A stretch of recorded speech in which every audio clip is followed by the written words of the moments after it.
After all these years, is tearing down statues of historical figures still a thing? The New York City Council's Cultural Affairs Committee met today to discuss taking down historical monuments honoring Washington, Jefferson, and Columbus. Yeah, because removing historical statues worked out really well last time. Kat, if they're discussing this legislation, and I thought this whole thing was over, but the real question is, where are the homeless going to urinate? That's not a question. The answer is wherever they want. Yes.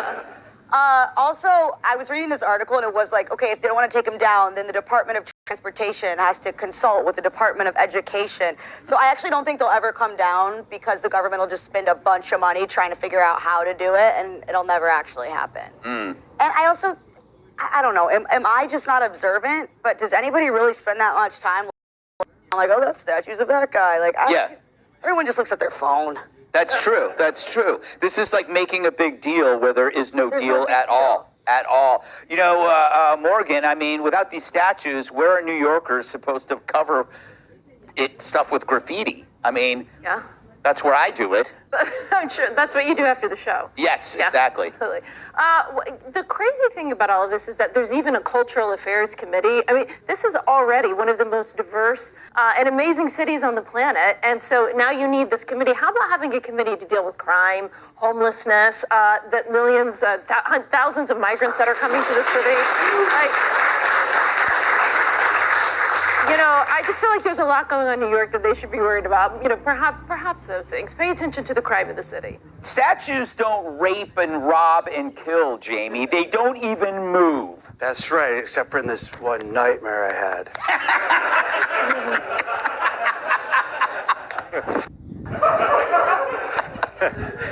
Yeah, and like, what is the point? Like, what is this really going to do? Like, Washington, he's also on the dollar bill. Yes. Right? Like, what, close all the strip clubs? I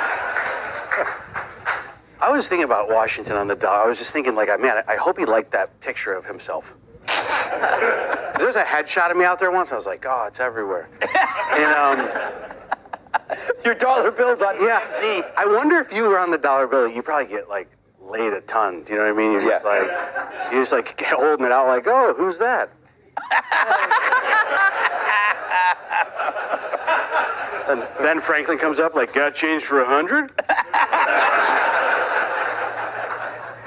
He was a player. That's all I got. I think it's a waste. You're right. And if you're going to get rid of somebody that you think is offensive, you're right. There's probably 30 guys doing heroin surrounding that statue in Columbus Circle. Like, let's clean up what really needs to be cleaned up. Yeah, I mean, New York's problems, Tom, are plenty.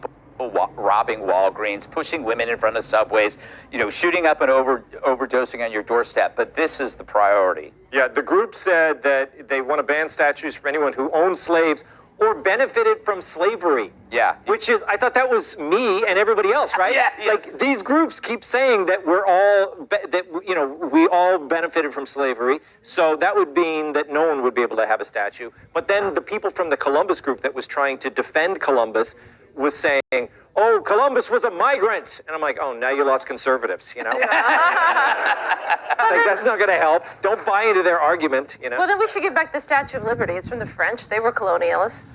Ooh! Yes. Yeah. No. That's a great point, Morgan. Well, I'm smart every now and then. Yeah, you are. Mostly then. Oh, my God. That was mean, and I don't care. All right, coming up, a trans spokesperson takes a stance against Ohio's